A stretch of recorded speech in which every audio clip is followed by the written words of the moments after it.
It's spreading. It's on the rise. No one can escape it. It's obesity. Truthfully, I worry about America. It wasn't always like this, where more than 1/3 of children are overweight. Before, kids were healthy and played and didn't have to worry about the dangers of heart disease. But now with childhood obesity on the rise, the future of America is in grave danger. But there are ways to combat this rising issue. With the aid of the National School Lunch Program, along with regular physical exercise, the issue will be resolved as long as we act. Our First Lady, Michelle Obama, has noticed the problem, and here is her message.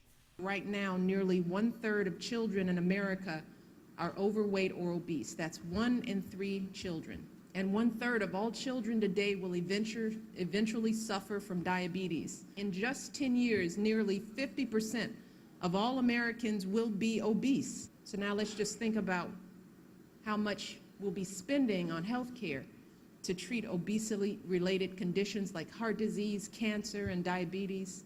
And think about what this means for our overall quality of life, for how people are going to feel when they wake up in the morning, whether they can make it through a day of work, whether they can do something as simple as walk to the store or play ball with their kids and their grandkids. So it's not surprising that a study published just this month found that obesity could now be an even greater threat to America's health than smoking. In fact, medical experts are predicting that this generation is on track to have a shorter lifespan than their parents. The nutrients in meats are extremely important because they contain nature's 20 amino acids. All of these things are really helpful in building and producing body's tissues. Nutrients in dairy are also very important. You've always heard drink milk for your bones, things like that.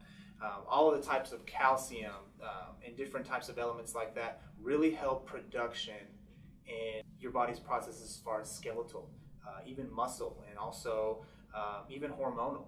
It's important to drink all of the things from milk that provide those essential hormones for you.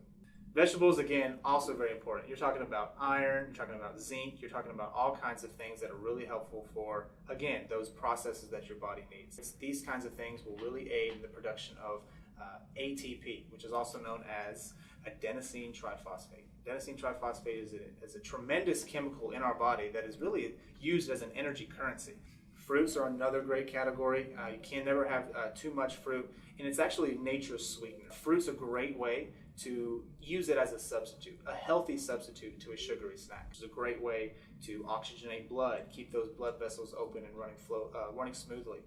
It opens up that flow, especially before a workout. Fruits are great for doing that. Grains are a very important food group, and if you see the classic food pyramid, they're usually the largest category there at the bottom. Things like pasta, oatmeal, cereal, bread, those kinds of things.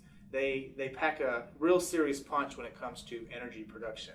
These kinds of pastas and oats and grains, they contain glucose. And glucose is a key element for cellular respiration. In cellular respiration, the basic glucose molecule will be broken up and catabolized and then sent through the plasma membrane of that mitochondria so that we can create, once again, ATP. Since the institution of the newly regulated National School Lunch Program, obesity in children has decreased from 13.9% to 8%, which is a rather impressive change with such a short time being instituted. The National School Lunch Program provides all of these nutrients and supports a healthy life, but the NSLP is just a small part of the new Let's Move initiative, which was created to combat obesity in the newest generations through healthy diet and exercise. The National School Lunch Program is not just a simple program.